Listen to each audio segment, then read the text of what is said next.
జూబ్లీహిల్స్ క్రైస్తవ సంఘాల ప్రతినిధులు పాస్టర్లు ముఖ్యమంత్రి రేవంత్ రెడ్డిని కలిసి తమ సమస్యలను వివరించారు.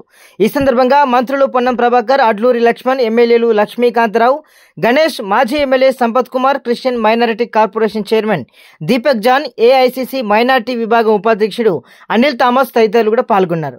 తమ సమస్యలపై సీఎం సానుకూలంగా స్పందించడంతో జూబ్లీహిల్స్ ఎన్నికల్లో కాంగ్రెస్ కు సంపూర్ణ మద్దతు ప్రకటించిన పాస్టర్లు కాంగ్రెస్ అభ్యర్థి నవీన్ యాదవ్ విజయం కోసం కృషి చేస్తామని హామీ ఇచ్చారు.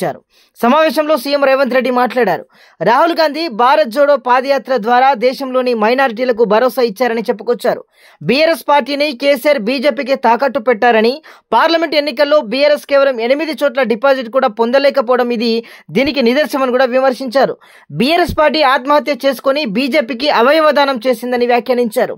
సీఎం మోడీకి మద్దతు ఇస్తున్నటువంటి కేసీఆర్ ప్రమాదకరమని హెచ్చరిస్తూ జూబ్లీహిల్స్ లో మైనారిటీలను మభ్యపెట్టేందుకు కుట్ర జరుగుతుందని కూడా ఆరోపించారు.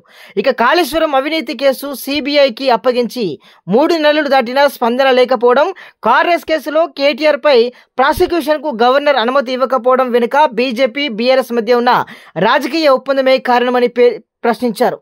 ఇక సోనియా గాంధీ, రాహుల్ గాంధీ వంటి నాయకులను ఈడీ విచారిస్తుంటే కేసీఆర్, కేటీఆర్, హరీష్ రావులను ఎందుకు విచారించడం లేదని ప్రశ్నించిన ఆయన బీఆర్ఎస్ బీజేపీలో విలీనమయ్యే పరిస్థితి ఉందని, జూబ్లీహిల్స్ ను ఈ విలీనానికి ప్రయోగశాలగా చూస్తున్నారని ఆరోపించారు. కాంగ్రెస్ పార్టీ విధానాన్ని వివరిస్తూ గత కేసీఆర్ ప్రభుత్వంలో ఒక దళితుడే మంత్రిగా ఉండగా తమ మంత్రివర్గంలో ఏకంగా 4 దళితులకు అవకాశం కల్పించామని, అసెంబ్లీ స్పీకర్ గా గడ్డం ప్రసాద్ కుమార్ కు అవకాశం ఇచ్చినట్లు పేర్కొన్నారు.